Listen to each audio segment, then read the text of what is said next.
blow a gasket. Something needs to be done.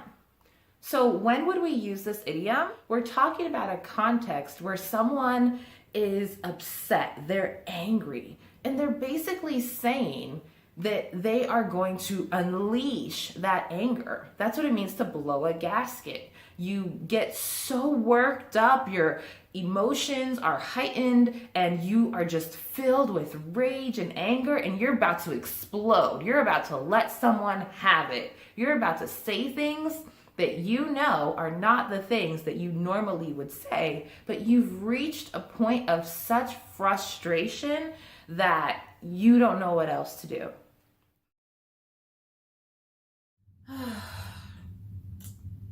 You know what, honestly, I'm really feeling down in the dumps. So maybe we just shouldn't have the lesson. Now, for this idiom, you can do a lot with it, right? So when you're down in the dumps, your body language communicates it, your tone can communicate it. And so this idiom, in the first example, I said, I'm just really down in the dumps. I don't feel like doing anything. In the second example, I really didn't want to go anywhere. I'm just down in the dumps. What does it mean? It means to be really sad, to feel miserable, horrible, you're just really bummed out. So these are all ways of expressing that we don't really feel that well.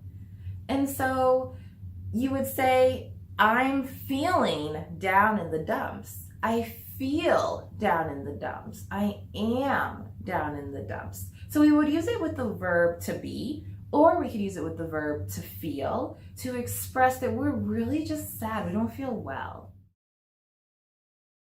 So what does it mean to be over the moon? Let's look at our examples. She was over the moon when she found out he proposed, or she was over the moon when he proposed.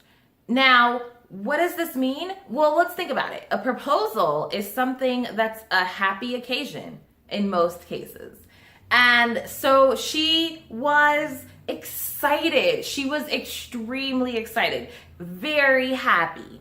And it's the same with the guy. He was over the moon after he found out he was going to be a dad. So that was news that was really encouraging to him. It was positive, and he was just elated to find out he was going to be a dad. Either his girlfriend was having a baby or his wife was having a baby. And so that's what it means to be over the moon. This is usually a British English expression, but it's been adopted into American English. And so you'll hear some Americans say, I'm over the moon about this. I can't believe it's happening to me, meaning I'm just so excited. So what are you over the moon about? Write it in the comments section.